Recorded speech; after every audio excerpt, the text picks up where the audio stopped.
So, a lot of us are sick of this by now, the whole relatable push and needing to feel seen in media, whether that be through video games, comic books, movies, TV shows, etc., etc.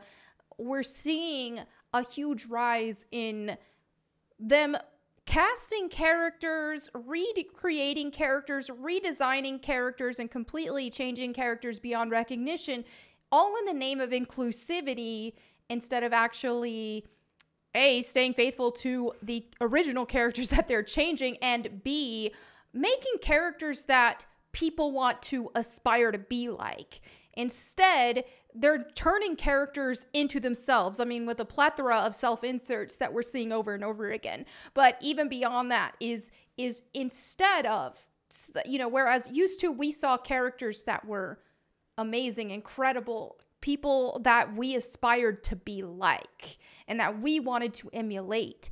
And now we're seeing on the flip side of that, this more grounded experience and more realistic experience where instead of us trying to strive to be like these characters, they want the viewer to feel seen instead. And so what we're getting is a bunch more lackluster characters as a result. Now, this really inspired me to make this video. What I saw here from iHypocrite, they shared this. Apparently Lego did a study on things. Okay, so let me read over this and then I'll share some of my opinions on it.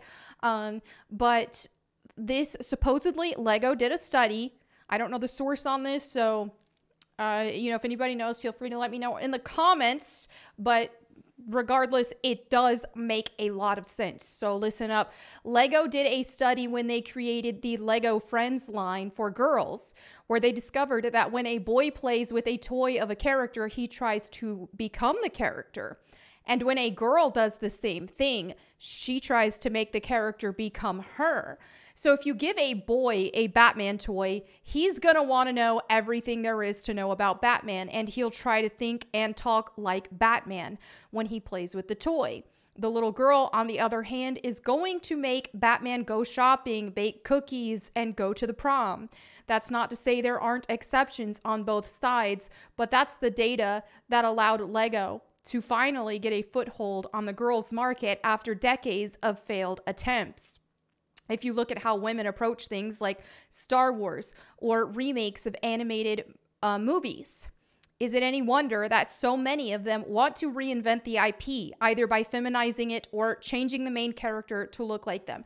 Now, I do think that obviously this study does have a lot of merit and it does make a lot of sense. But I will say, coming from a feminine perspective, I do think there is some more nuance to it. I think, when you're using an example like Batman or something, and the reason why you're seeing like these girls make Batman do things like shopping and baking cookies and so on and so forth, I think more so than just trying to make Batman more like them, it's more of something that because I mean, let's face it, the whole action genre and stuff doesn't appeal to most girls. That's more of like, your tomboy girls, your girls who grew up with brothers like myself and plenty of other girls out there. That kind of fits that niche. But Batman isn't so much going to fit the appeal of more mainstream, your girly girls, right? And so I think more so than the fact, because I think there is an argument to be had here, and something that can be learned, that when it comes to, let's look at something that's super girlified, right? Let's look at Barbie, for example. Barbie actually had that, that perfect hourglass figure. She was gorgeous, like back in the day. The different types of Barbies that they had and stuff. And I don't think so much girls really wanted Barbie to be like them. They wanted to be like Barbie so much in the same way. It's the key here is when you have an idealization, right? Batman is not an idealized thing for girls. Girls don't want to be Batman, right? Plenty of girls want to be Lara Croft though. So with my experience with classic Lara Croft and a ton of girls who played classic Tomb Raider, which Eidos Interactive came out saying that the first Tomb Raider game had like a 40% female player base, which is astronomical, all things considered. Again, how accurate that data is, who knows, but that's still got to be a heck of a lot more than current day, right? So I do think that it just depends on the angle you're going with it, right? The thing that made Lara Croft so successful with women is the fact that in such a genre that is not female driven action, right? But it's the fact that she was so beautiful, right? And girls wanted to emulate that. Because let's face it, when it comes to power fantasies, a power fantasy for a man is being strong, right? Power fantasy for a woman is being very beautiful. And so it was just that combination. I think that's one reason why she really appealed to tomboys / bra girls and stuff like myself, is that it's like, okay, she's strong and she's beautiful. I want to be just like that, right? And so even look at people like, look at the influencer space. Look at like the Kardashians, Kylie Jenner, all that kind of stuff. Like, how many girls bought lip kits because of Kylie Jenner, the lip liner with the lipstick that she sold, and so on and so forth? How many girls do you see on TikTok or Instagram that are emulating makeup styles, so on and so forth, of their favorite celebrity, right? And so I think that with the angle of toys in this case, like obviously with Batman, you're not reaching a lot of girls and their inherent interest. But when you have Barbie, who is ultra beautiful, girls, I don't think so much that girls who played with Barbies a lot wanted so much to make Barbie more plain. They wanted to be beautiful like Barbie, right? So much in the same way that like a boy is going to want to be strong like Goku, right? But I do think that this whole, okay, we want to make the characters be like us, that's definitely a thing. I just don't know so much if it's specifically gendered. We do see a lot of that with female characters lately, but I think a lot of that is due to the fact that, the gaming industry, for example, is overrun by a bunch of narcissists. Narcissists making up their own genders, things of that nature. We're running into a societal issue at large of just narcissism. And so because these people feel like they have to be so special, right? They are threatened even by a fictional character. Okay? So that's the difference here. And that's why, whenever you see this push to make characters more ugly, characters more plain, it's because they don't want to feel threatened by that character. They want to feel like they are better than that character. This is a narcissism issue. So again, I'm not just going to point the fingers at just women here, because women do have their idealized characters. Even in real life with influencers and beauty gurus and all this kind of stuff. I mean, let's look at like Victoria's Secret runway fashion and stuff. Like back in the 90s and things like that, when it was really popular and the girls were like just next level beautiful, like you would never see walking in a mall, a girl that beautiful, right? Girls loved it. You know what I mean? Like that's who was watching these Victoria's Secret fashion shows and stuff more than anybody, is other women, right? So there is a market for women to idealize characters. And this is what this whole narrative, and I think that whenever we're seeing video games and movies and all that, whenever we're seeing them make female characters more drab, more relatable, I think a lot of their excuse is, oh, we're doing this for the women. But let's face it, women love idealized characters. We do. Look at classic Lara Croft. I mean, Halloween is right around the corner. And just like every single year, the costumes of classic Lara Croft are going to far exceed the women dressing up as the reboot, more average Lara Croft. Right? So, yeah, I think there's definitely some good points to be made here. But this is one thing, and this is another reason why There's just a lot that this is, you know, it's more inclusive. It's more inclusive to make a character not relatable than it is to try to make them represent the player. And the reason why is because, let's go back to Goku again. Look how inclusive the Dragon Ball fan base is, right?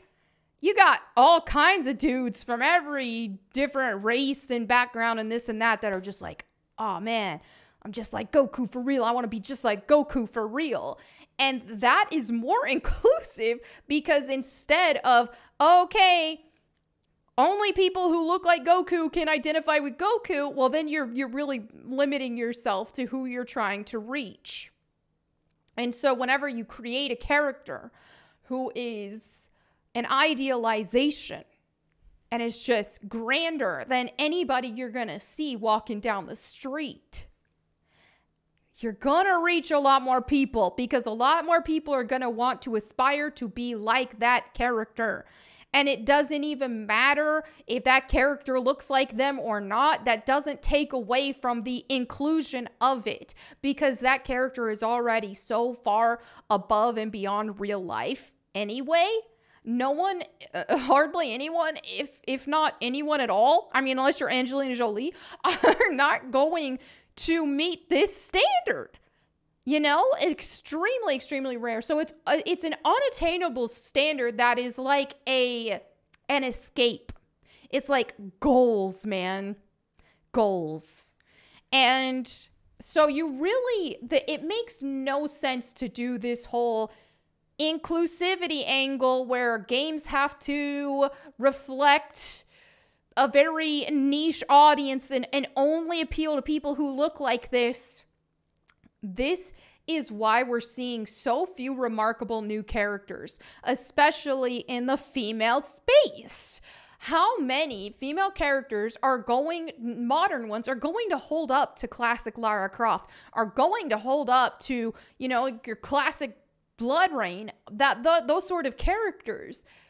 They're not going to leave the same impact because they are very average.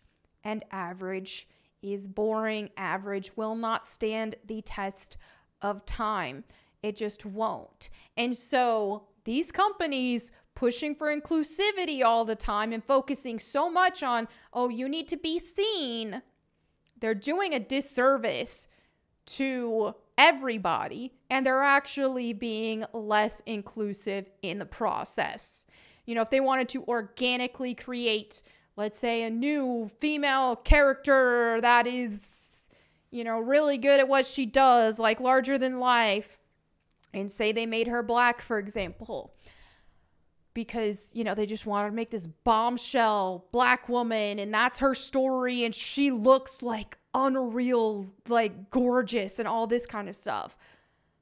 Girls are going to want to emulate that. Girls are going to want to see themselves in that regardless of what the skin color is. If we got a bombshell character who's a black girl, she don't need to look like me. I will still be like, oh, I want to be cool like her. I want to daydream that I'm cool like her. Let me kind of like emulate her style a little bit. You know, oh, look at how she does her makeup. You know, I still do my eye makeup like Angel of Darkness Lara Croft.